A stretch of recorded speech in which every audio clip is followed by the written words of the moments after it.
আমার নাম শামীম মোহাম্মদ। একবার বললো 50,000 টাকা, তারপরে বলে যে 1 লাখ টাকা লাগবে। তখন তো উনি আপনার থেকে জোর করে টাকা পয়সা নেয়নি, সেটাকে যদি আপনি বলেন যে অর্থ হাতিয়ে নিয়েছে, সেটা কি ঠিক হবে কিনা আপনার? যখন ব্ল্যাকমেল করছে সেটা কি অর্থ হাতিয়ে নিয়ে বলা না? আপনি এতদিন কেন মুখ খোলেননি? আমাদের কিছু প্রাইভেট পিকচার আছে, আমাকে ফাঁসানোর জন্য নিজের পিকচার নিজে ভাইরাল করে আমাকে সাইবার ট্রাইব্যুনালের মামলা দিতে পারে। দর্শক, সময়ের গল্পে স্বাগত। সাম্প্রতিক সময় একটা আলোচিত ঘটনা হচ্ছে, সঙ্গীত শিল্পী জাহিদ অন্তুর বিরুদ্ধে একজন মডেল মামলা করেছেন, যার নাম বলা হচ্ছে অরা, এবং মামলার এজাহারে বলা হয়েছে যে সম্পর্কের সূত্র ধরে একসময় তাদের মধ্যে বিচ্ছেদ হয়েছে, কিন্তু তারপরও জাহিদ অন্তু তাকে নানা কায়দায় শ্লীলতাহানির চেষ্টা করেছেন এবং এর প্রেক্ষাপটে মামলাটা হয়েছে। কিন্তু সাম্প্রতিক সময় আরও কিছু ঘটনা বের হয়েছে, যেমন অনেকেই বলছেন যে মডেল অরা এইভাবে একই কায়দায় অনেকের বিরুদ্ধে বিভিন্ন অভিযোগ এনে টাকা পয়সা হাতিয়ে নেওয়ার চেষ্টা করেছে। যেমন আমার সামনে যিনি বসে আছেন, তিনি একজন নির্মাতা মহিন চৌধুরী, তার সঙ্গেও একসময় অরার সম্পর্ক ছিল এবং তিনি বলছেন যে ওরা একই কায়দায় তাকে ফাঁসানোর চেষ্টা করেছেন। আজকে সেই মহিনের সঙ্গেই কথা বলবো। মহিন, আপনাকে স্বাগত। কেমন আছেন? ভালো আছি, আপনি কেমন আছেন? আমিও মোটামুটি ভালো আছি। আপনার কাছে প্রথম প্রশ্ন সরাসরি যেতে চাই। দেখলাম রিসেন্টলি আপনার একটা ইন্টারভিউতে আপনি অভিযোগ করছেন যে যেই মডেল জাহিদ অন্তুর বিরুদ্ধে মামলা করেছে, তিনি একইভাবে আপনাকে ফাঁসানোর চেষ্টাও করেছিল কোনো এক সময়, বা এখনও করে যাচ্ছে। ছোট্ট করে ঘটনাটা বলবেন, কি হয়েছে? আসলে হচ্ছে গিয়ে কিছুদিন ধরে ঘটনাটা আমিও দেখে আসছি। দেখে আসার পরে আমি খুবই অবাক হলাম যে ওরা যেই মেয়েটা আছে, সেই মেয়েটা হচ্ছে জাহিদ অন্তুকে হচ্ছে ধর্ষণের মামলার অভিযোগ করেছেন, এটাই দেখে আসতেন। তো মোটামুটি অনেকগুলো ইন্টারভিউ দেখলাম, দেখার পরে দেখলাম এক এক জায়গায় এক এক কথা বলে। তো আমি মনে হলো যে না, সেম ভুক্তভোগী তো আমি ওর কাছে। তো আমার মনে হলো যে আমি মিডিয়াতে এসে কথা বলি, হয়তো বা এতে অনেক কিছু বেড়ে আসতে পারে। মানে আপনি বলছেন যে ওর সঙ্গে আপনার সম্পর্ক ছিল কোনো এক সময়, সেটা কতদিন আগে? বেশি দিন না, 2-3 মাস আগে। আচ্ছা আচ্ছা, মানে 2-3 মাস আগে ওর সঙ্গে আপনার সম্পর্ক ছিল। তো আপনি যে বললেন যে ওরাও আপনাকে বিভিন্নভাবে ফাঁসানোর চেষ্টা করেছে, আপনাকেও নাকি মামলার হুমকি দিয়েছিল, টাকা চেয়েছিল, এই ব্যাপারগুলো একটু জানাবেন এবং এটার কোনো প্রমাণ আপনার কাছে আছে কিনা? হ্যাঁ, অবশ্যই আছে। ফার্স্ট অফ অল কথা হচ্ছে, ওর সাথে আমার পরিচয় হয়। পরিচয় হওয়ার পরে ওর আমাকে ভালো লাগে, আমার ওকে ভালো লাগে। দেন হচ্ছে আমি ওকে ডিরেক্ট বিয়ের প্রপোজাল দিই। বিয়ের প্রপোজাল দিই, তখনও বলে যে দুজনেরই ক্যারিয়ার আছে, তুমিও ক্যারিয়ার গোছাও, আমিও ক্যারিয়ার গোছাই। তারপরে হচ্ছে দুই ফ্যামিলি মিলে হচ্ছে বিয়ের ডিসিশন নিব। আপাতত আমরা জিএফ হয়ে থাকতে চাই, মানে আই মিন রিলেশন। হ্যাঁ, রিলেশনে থাকতে চাই তুমি যদি চাও। বাট এটা আবার সে এখনও অস্বীকার যাচ্ছে যে আমি নাকি তাকে বিরক্ত করেছি। এটার একটা প্রুফ আছে, আমি শো করব। মানে আপনাদের মধ্যে যে রিলেশন ছিল সেটা প্রমাণটা আপনি দেখাতে যাচ্ছেন? এই যে জিএফ, এটা কিসের স্ক্রিনশট? এটা হচ্ছে জিএফবিএফ হয়ে থাকার যে মেসেঞ্জারের চ্যাটিং এর, হ্যাঁ, মেসেঞ্জারের চ্যাটিং এর স্ক্রিনশট। জিএফবিএফ হয়ে থাকার যে কথাটা এখানে লেখা আছে, আর উপরে লেখা আছে দুই ফ্যামিলির মিলে ডিসিশন নেব আর কি। কতদিন আগে চ্যাট একটু দেখি তো আমি। এটা হচ্ছে 18 সেপ্টেম্বর 2025, তাই তো? ওকে, আচ্ছা, তাই মানে গত বছরের শেষের দিকে ঘটনা। হ্যাঁ হ্যাঁ। তারপরে হচ্ছে গিয়ে একটা সময় হচ্ছে বিভিন্ন সময় বিভিন্নভাবে হচ্ছে ওর অনেক নিড দেখাইতো, টাকা লাগবে, এটা লাগবে, ওইটা লাগবে। তো অ্যাজ এ বয়ফ্রেন্ড হিসাবে যতটুকু সহযোগিতা করার ততটুকু আমি ওরে করে আসছি। তো একটা সময় সে বড় একটা অ্যামাউন্ট আমার কাছে দাবি করে, যেমন হচ্ছে একবার বললো 50,000 টাকা, তারপরে বলে যে 1 লাখ টাকা লাগবে। কিসের জন্য? ওর যে কোনো নিডের জন্য দেখালো। তখন আমার একটু ক্যারিয়ারে খারাপ সময় ছিল, বা আমার কাজ একটু কম ছিল, দ্যাটস ওয়াই আমি টাকাটা দিতে পারি না। বেশ কয়েকদিন ওরে ঘোরানো হয়েছে টাকাটা নিয়ে, যে আমি যদি ম্যানেজ করতে পারি দিব। 1 সপ্তাহ 2 সপ্তাহের মতন ঘোরানো হয়েছে।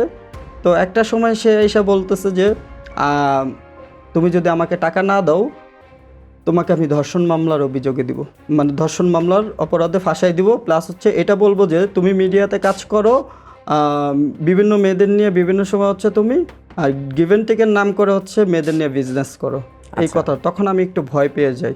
এই কথাটার প্রুফ হিসাবে আমি, আমার কাছে স্ক্রিনশট আছে, আপনারা একটু।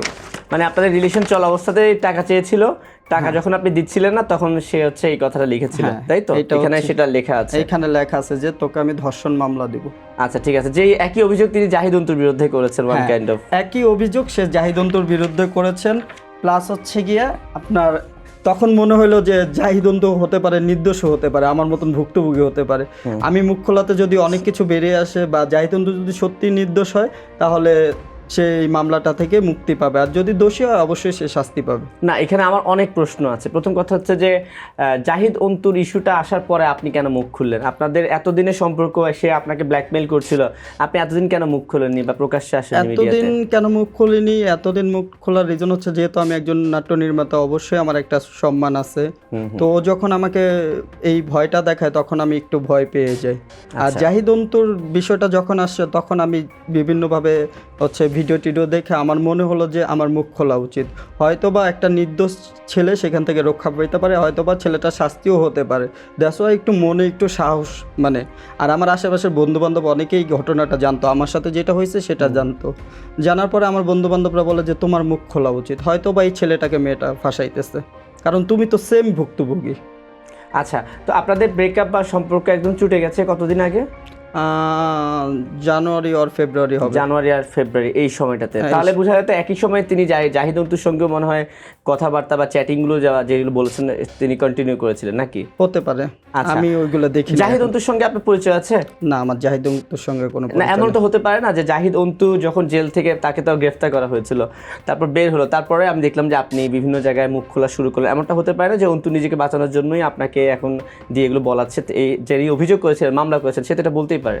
আপনি হচ্ছে চাইলে চেক করে দেখতে পারেন, তার সাথে আমার কোনোভাবে কোনো জায়গায় কোনো কিছুতে কানেক্টিভিটি নাই। মানে অন্তুর সঙ্গে? হ্যাঁ, জাহিদ অন্তুর সাথে। জাহিদ অন্তুর সঙ্গে। আর তার সাথে আমি যোগাযোগ করার এখনো পর্যন্ত ট্রাই করি নাই। আর সে যদি হয়তো বা আমার ভিডিওগুলো দেখে যদি সে নিজে থেকে আমার সাথে যোগাযোগ করতে চায়, আমি পার্সোনালি তদন্ত করে দেখবো যে সে আসলে অপরাধী কিনা, না আমার মতন সেম ভুক্তভোগী সে। ওরার সঙ্গে আপনার পরিচয় হয়েছিল কিভাবে? ওরার সঙ্গে আমার পরিচয় হয়েছিল, আমার একটা ফেসবুক আমার পেজে একটা হচ্ছে স্ট্যাটাস দিয়েছিলাম যে আমার একজন সাইড চরিত্রের জন্য আর্টিস্ট লাগবে, তখন ও লেখছিল ভাইয়া আমি ইন্টারেস্ট। আচ্ছা, তখন ওইখান থেকে আর কি শুরু। তারপরে হচ্ছে আমার একটা প্রিমিয়ার শোতে ওরা ইনভাইট করা হয়, ও আসে, দেন রেগুলার অফিসে যাওয়া আসা হয়, এই থেকে একটা সম্পর্ক তৈরি হয়ে যায়। আচ্ছা, ধরুন জাহিদ অন্তুর বিরুদ্ধে তো উনি অনেক ডকুমেন্টস প্রমাণ সহই মামলা করেছেন। তো আপনার কাছে যেহেতু এখন অনেক প্রমাণ আছে, আপনি বলছেন স্ক্রিনশট নিয়ে এসেছেন, মেসেঞ্জারে আছেন, আমি জানি না আর কি আছে। তো আপনিও তো চাইলে মেয়েটার বিরুদ্ধে অ্যাকশন নিতে পারেন, সেটা কেন নিচ্ছেন না? আমি চাই যে ওর দোষগুলো ও স্বীকার করুক এসে। যদি ওর দোষগুলো স্বীকার করে তাহলে আমি ওকে ক্ষমা করে দেব। যদি ও দেখি যদি ও ভয় পায় না, ভয় না পেয়ে হচ্ছে ও আমাকে নিয়ে আর উল্টাপাল্টা পোস্ট করা শুরু করে, আমার ফ্যামিলি নিয়ে পোস্ট করতেছে, আমাকে নিয়ে পোস্ট করতেছে, বলে আমি নাকি সব কিছু এআই দিয়ে তৈরি করছি, যেমন স্ক্রিনশট পিকচার এগুলো নাকি এআই দিয়ে তৈরি করি। কাইন্ডলি আপনারা একটু ভালো করে চেক করবেন, যে ফেক চ্যাটে চেক করবেন যে এটা এআই না অরিজিনাল। না, সেখানে তাহলে আমি একটু প্রশ্ন করতে পারি। ধরুন আমি ভাবলাম বা আমি ধরে নিলাম যে আপনি যে স্ক্রিনশটগুলো নিয়ে আসলেন এগুলো সবগুলো হচ্ছে এআই দিয়ে বানানো বা স্ক্রিনশটগুলো আপনার বানানো, বাট মেসেঞ্জার থেকে যদি আপনি ডিরেক্টলি দেখান সেখানে তো অবশ্যই তার আইডিতে ঢুকবে, তাই না? সেটা কি আপনি আমাকে এখন দেখাতে পারবেন যে এই যে দেখেন চ্যাটিং এবং আমি প্রোফাইলে ঢুকলাম, তার আইডি শো করছে, এটা কি সম্ভব? আমি আপনাকে দেখাতে পারবো। তাহলে আমরা এখন একটু দেখি, তাহলে তো উনি যদি অভিযোগ করে। আচ্ছা, যদিও স্ক্রিনশটগুলো দিয়ে রাখার আগে ও টেক্সট যদি ডিলিট করে দেয়, এগুলো আপনারা বুঝতে পারবেন। টেক্সট ডিলিট করে লেখা থাকে যে মেসেজ ডিলিটেড সামথিং কিছু একটা লেখা থাকে, এগুলো লেখা থাকে। রাইট, আমি দেখাচ্ছি তাহলে। অবশ্যই। আগে সর্বপ্রথম থেকে এই যে এটা হচ্ছে ওর আইডি, এগুলো হচ্ছে তার সঙ্গে আপনার চ্যাট, না? স্কুল করে অনেক চ্যাট, হ্যাঁ স্বাভাবিক হতেই পারে। এবার একটু আইডিতে ঢুকেন আপনি, আমরা দেখি যে এটা কি তার আইডি কিনা। এই যে এটা একটু দেখি আমি একটা আইডিটা একটু আমার হাতে দিবেন। আমি দেখতে পাচ্ছি যে হ্যাঁ, জান্নাতুল তাজরি অরা, 26,000 ফলোয়ার, 105 জন ফলোয়িং এবং 1200 পোস্ট রয়েছে, তাই তো? এইটা এবং উনি এটা বলছেন যে এটা ওনার আইডি এবং এই আইডি থেকে আপনার চ্যাটিং হয়েছে। ঠিক আছে, ওকে, আমি ফোনটা আপনাকে দিয়ে দিচ্ছি। এখন যেটা ব্যাপার হচ্ছে, আমি দেখতে পাচ্ছি আরও অনেক স্ক্রিনশট আছে। এগুলো কি স্ক্রিনশট? এগুলো হচ্ছে গিয়ে সে এখন হচ্ছে মিডিয়াতে বলতেছে যে সে হচ্ছে আমি নাকি তার জন্য পাগল ছিলাম, অথচ এই স্ক্রিনশটে প্রমাণ করবে যে কে কার জন্য পাগল ছিল। সে এখানে লিখছিল জান তোমাকে আমি অনেক বেশি ভালোবাসি। এই যে কথাটা, এই যে স্ক্রিনশট আছে আপনি দেখেন কিভাবে বলা আছে, তাকে যাতে কখনো আমি ছেড়ে না যাই, কখনো যাতে না ঠকাই তাকে, এগুলো আরো অনেক মানে আপনাদের text আছে। ব্যক্তিগত রিলেশনের যে চ্যাটগুলো ছিল সেই চ্যাটগুলো আসলে স্ক্রিনশটগুলো এখানে আছে তাই তো? হ্যাঁ। আচ্ছা, এগুলো আপনি আমাকে মানে একটা প্রুফ দেখার জন্য এনেছেন যে হ্যাঁ, প্রুফ হিসাবে ও অলরেডি বলে ফেলছে নাকি এগুলো নাকি এআই দিয়ে বানানো, দ্যাটস হচ্ছে প্রুফ হিসাবে আপনাকে দেখানোর জন্য নিয়ে আসছে। আচ্ছা ঠিক আছে, কিন্তু এখন একটা বিষয় আছে, সেটা হচ্ছে যে ঠিক আছে আমি বুঝলাম যে আপনাদের সঙ্গে রিলেশন ছিল, ব্রেকআপ হয়েছে, আবার আপনি রিসেন্টলি বলছেন যে আপনি গণমাধ্যমে মুখ খোলার পর থেকে আপনাকে বিভিন্ন ধরনের থ্রেট দেওয়া হচ্ছে, সেগুলো কিসের থ্রেট বা কারা দিচ্ছে?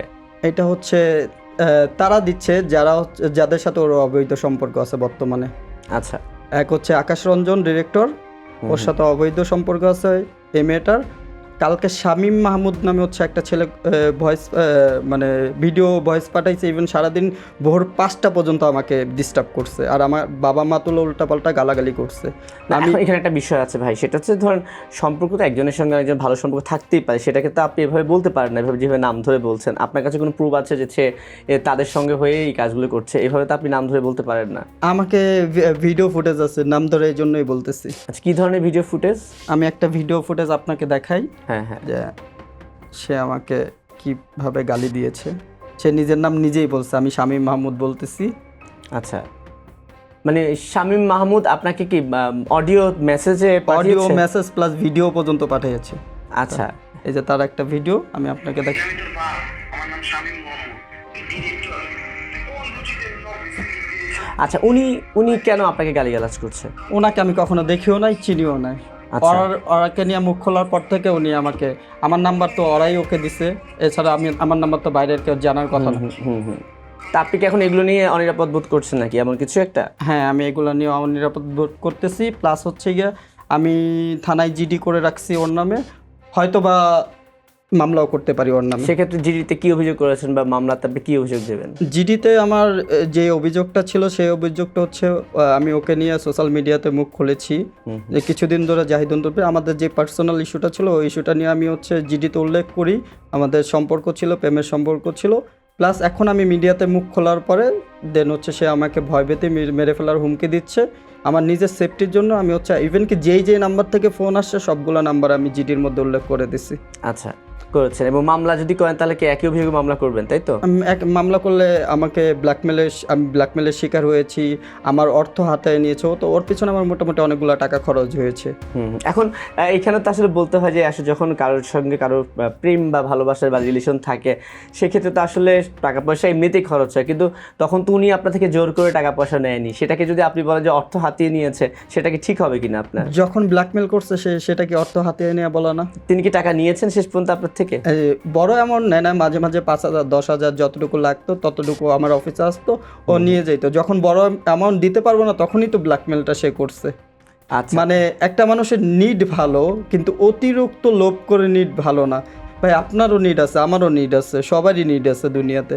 বাট বয়ফ্রেন্ড হিসাবে যতটুকু পারবো ততটুকু না দিব, তার বাইরে যদি চাই আমি তাকে কিভাবে দিব, তাই না? বুঝতে পারছি, হ্যাঁ। তো সেই ক্ষেত্রে মানে অর্থ হাতায় নেওয়ার জিনিসটা তো আসি। ব্ল্যাকমেল যেহেতু করছে, ধর্ষণ মামলার ভয় যেহেতু দেখাইছে, তো সেখানে তো আপনার অর্থ হাতায় নেওয়াই আসে। এখন আপনি বলতে যাচ্ছেন যে আপনাকে যেভাবে ফাঁসানোর চেষ্টা করেছে হয়তো বা একইভাবে জাহিদ অন্তুকে ফাঁসিয়ে দেওয়া হয়েছে, এটা কি বলতে যাচ্ছেন? হ্যাঁ, হতে পারে।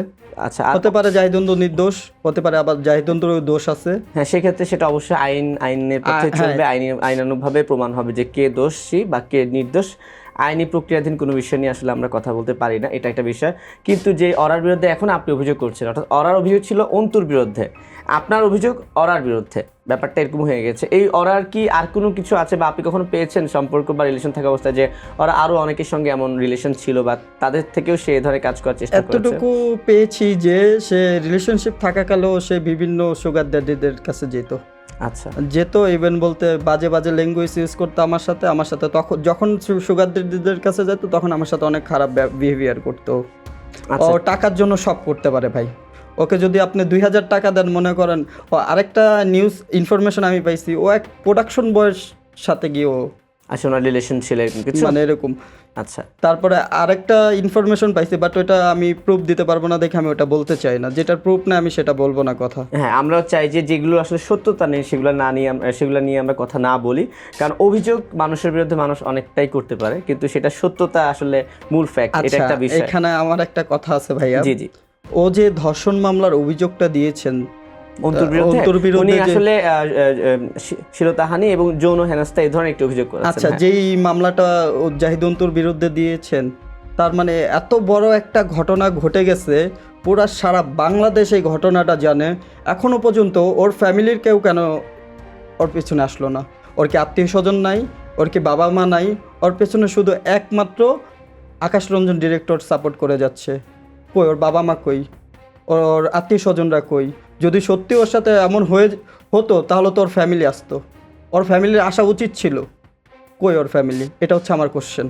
আচ্ছা, সেই বিষয়ে হয়তো বা নিশ্চয়ই তিনি কোনো না কোনো সময় উত্তর দেবেন, কিন্তু আমি এখন আপনার ক্যারিয়ারের দিকে নজর দিতে চাই।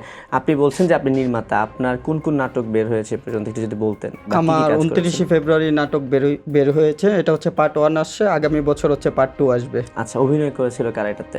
এটাতে অভিনয় করেছিলেন ফজলুর রহমান বাবু স্যার, সোহেল তৌফিক, মাশরাফি জুনিয়রের যে ছেলেটা অভিনয় করেছিলেন, আর নিউ একজন মেয়ে অভিনয় করেছেন যার নাম হচ্ছে মিতু, সুলতানা মিতু। ঠিক আছে, আর কিছু কি আপনার বলার বা কিছু জানানো আছে আমাদের মাধ্যমে? আমি আসলে চাচ্ছিলাম যে যেহেতু জাহিদ অন্তুর ব্যাপারটা অনেক, জাহিদ অন্তু বাংলাদেশে পরিচিত, তার বিরুদ্ধে অভিযোগ এসেছে, কিন্তু যিনি অভিযোগ করেছেন তার বিরুদ্ধেই পাল্টা অভিযোগ এনেছেন আপনি। আমি এই জন্য আপনাকে আমন্ত্রণ জানিয়েছিলাম যে ব্যাপারটা কি একটু আমরা জানি বা মানুষকে জানাই, যদি আপনার কাছে প্রমাণ থাকে। আপনার কাছে কি আর কিছু বলার আছে কি? আর কিছু বলার আছে বলতে, ওর কাছে আমাদের কিছু প্রাইভেট পিকচার আছে, যেটা হচ্ছে যেহেতু মানে সম্মানের ভয় এখন পায় না, আমাকে ফাঁসানোর জন্য নিজের পিকচার নিজে ভাইরাল করে আমাকে সাইবার ট্রাইব্যুনালের মামলা দিতে পারে।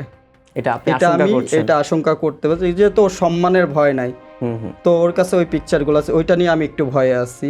প্লাস হুমকি দুমকি তো দিয়েই যাচ্ছে আমাকে, হুমকিতে ভয় পায় না, যেহেতু একটা সত্য সামনে তুলে ধরছি। আমাদের দেশে কি ভাইয়া জানেন, একটা মেয়ে বিপদে পড়লে হাজারটা মেয়ে আগে আসে, একটা ছেলে বিপদে পড়লে কেউ আগে আসে না। হয়তো বা জীবনের প্রথম এই বাংলাদেশে আমি একটা ছেলের হয়ে একটা ছেলের জন্য লড়াই করার জন্য নেমে আসছি।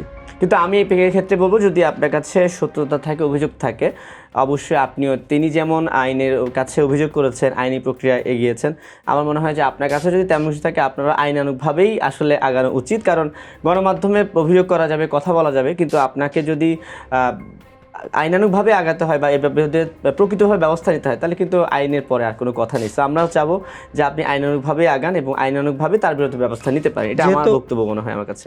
যেহেতু এখন সব কিছু খোলামেলা হয়ে গেছে, সব কিছু এবার বাকি পরবর্তী কাজ আমি আইনগতভাবেই নেওয়া হবে। আর তিনি কি আপনার সঙ্গে যোগাযোগ করার কোনো চেষ্টা করেছেন? এই আপনি যখন গণমাধ্যমে মুখ খুললেন, আমি বিভিন্ন গণমাধ্যমে আপনার ইন্টারভিউ দেখেছি, সে আমার সাথে কোনো যোগাযোগ করার চেষ্টা করেন না, অথচ সে হচ্ছে উল্টাপাল্টা পোস্ট করতেছে ফেসবুকে।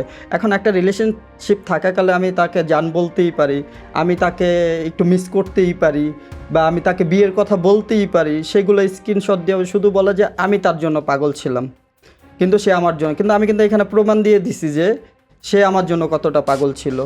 ইভেন কি সে নিজে বলছে জিএফ হয়ে থাকতে পারি। আচ্ছা, ঠিক আছে মহিন চৌধুরী, আপনাকে অসংখ্য ধন্যবাদ। আমি জাস্ট আপনার বক্তব্যটাই শুনতে চেয়েছিলাম। ভালো থাকবেন, ঠিক আছে? আপনিও ভালো থাকবেন। সময়ের গল্পে এসে ভালো লাগলো। ঠিক আছে দর্শক, এতক্ষণ কথা বলছিলাম মহিন চৌধুরীর সঙ্গে। তিনি একজন নির্মাতা, মূলত জাহিদ অন্তুর বিরুদ্ধে যিনি মামলা করেছেন, মডেল অরা, ঠিক এই অরার বিরুদ্ধে একই অভিযোগ এনেছেন এই মহিন চৌধুরী, যদিও তিনি বলছেন যে তিনি এখনো আইনের পথে হাঁটেননি, খুব শীঘ্রই তিনিও মামলা করবেন। সাম্প্রতিক বিষয়গুলো নিয়ে কোনো কথা বলতে চাচ্ছি না, কারণ এটা পুরোটাই একটা বানোয়াট মিথ্যা ষড়যন্ত্র। এই ষড়যন্ত্র নিয়ে আসলে আমার কিছু বলার নেই ভাই। আমি আমার আইনি প্রসিডিউর অনুযায়ী আগাচ্ছি, বাকিটা আইন এবং আদালতের সিদ্ধান্ত নেবে। এখানে জাহিদ অন্তু আমাকে মারধর করেছে, হ্যাঁ, আমি তার নামে একটা নারী নির্যাতনের মামলা দিয়েছি। আমি বারবার স্পষ্ট করার চেষ্টা করছি, বাট সবাই এটাকে ধর্ষণ মামলা বলছে। আমি প্রিভিয়াস ঘটনা, তার সাথে আমি কিভাবে সম্পর্কে জড়িয়েছি, পরিচয় পর্ব বলতে যে আমি প্রিভিয়াস ঘটনাগুলো বলেছি, হ্যাঁ। এখন এই ঘটনা থেকে ধামাচাপা দেওয়ার জন্য জাহিদ অন্তু টাকা পয়সা দিয়ে যদি ছেলে ভাড়া করে, যেই ছেলেটির সাথে আমি শুটিং স্পটে একসাথে আমরা কাজ করেছি, সে যদি বানায় অনেক কথা বলে, ভাই আমি তো ক্লিয়ার করেছি। আমার আইডিতে যদি আপনি যান, আমি বেশ কিছু একটা বড় পোস্ট দিয়েছি, তার সাথে আমার চ্যাটিং এর কিছু স্ক্রিনশট দিয়েছি। সে একটা প্রতারক, মহিন ছেলেটা হচ্ছে একটা সম্পূর্ণ প্রতারক। আপনারা এর নামে একটু তদন্ত করেন ভাই। আমার না, এটার জন্য আমরা ওনার সঙ্গে অবশ্যই কথা বলছি বা বলবো। উনি বলছেন যে উনি যে চ্যাটগুলা স্ক্রিনশট দেখাচ্ছেন সেগুলো আপনার আইডির সঙ্গে হয়েছে তিনি বলতেছেন। তাহলে এই ক্ষেত্রে কি আপনি বলতে চাচ্ছেন যে সেই আইডিটা আপনার না, এরকম কিছু? না, আমি বলবো যে তার সাথে যেটা হয়েছে ভাইয়া পুরোটা একটা ট্রাপ। সে আমাকে ট্রাপে ফেলার চেষ্টা করছে, কারণ তার সাথে আমার একটা অন্য টপিকে কথা হয়েছিল। এখন সে সে যদি ওই টপিকের কথাগুলো এই টপিকের সাথে মিক্স করে ভাইয়া আমাকে প্রতারক প্রমাণ করার চেষ্টা করে, তাহলে তো আমি কি বলবো এখানে বলেন? আমি তো আইনি ব্যবস্থাপনা নিয়েছি, তার নামে সাইবার মামলা করার চেষ্টা ভাইয়া, আমি এই আইনের আগাচ্ছি ভাইয়া। আমি দেখেন একটা জিনিস অলরেডি ঘোলাটি হয়ে গেছে, আমি এটা নিয়ে যতই কথা বলবো আমি কিন্তু প্রুভ করতে পারবো না যেখানে আমি রাইট। তা আমি আসলে যতই বলবো ওরা উল্টা প্রতিপক্ষ আবার বিভিন্ন যুক্তি দাঁড় করাবে। আজকে মুহিনকে আনছে, আমি তো সেজে অনেক হিরোদের সাথে কাজ করেছি, অনেক ডিরেক্টর প্রডিউসারের সাথে কাজ করেছি, এদেরকে যদি টাকা খাওয়ায় নিয়ে এসে যদি একের পর এক মানে গল্প বানাতেই থাকে, আমি কতজনকে বলেন তো আপনাদের সামনে এইভাবে কথা বলে আমি থামাতে পারবো ভাইয়া বলেন? নির্মাতা মুইন যে চ্যাটগুলো দেখাচ্ছেন, আপনি কি বলতে চাচ্ছেন যে এগুলো সম্পূর্ণ ফেক বা বানোয়াট এই ধরনের কিছু? ভাইয়া আমি এই বিষয়ে কিছুই বলতে চাচ্ছি না, আমি জাস্ট বলবো যে মুহিন ছেলেটার একটা আমাকে চাপে ফেলানোর চেষ্টা করছে মানে এবং তার সঙ্গে আপনার কখনো কোনো সম্পর্ক ছিল না, তাই তো? না না না, আমার তার সাথে শুধুমাত্র কাজের সম্পর্ক ছিল ভাই। আমি আমার মিডিয়া জার্নির শুরুতে তার সাথে আমার একটা কক্সবাজার শুটের একটা কাজ হয়েছিল, যেই শুটটাকে কেন্দ্র করে সে আমাকে টাকা পয়সা বা বিভিন্ন কারণে সে আমাকে কোনো টাকা দেয়নি। হ্যাঁ, যখন সে আমাকে আজকে টাকা দিব কালকে টাকা দিব বলে প্রায় 2 মান্থ আমাকে ঘুরিয়েছে, তখন আমি রাগের মাথায় তাকে বলেছিলাম যে তুমি যদি আমাকে টাকাটা না দাও তাহলে আমি একটা স্টেপ নিব, যে এই স্ক্রিনশটটা সে এখন এই ঘটনার সাথে মেলাচ্ছে এবং অন্তুর কাছ থেকে সে টাকা নিয়েছে। ভাই এই যে দেখেন ভাইয়া, এইসব ঝুট ঝামেলায় কিন্তু কেউ সামনে আসতে চায় না।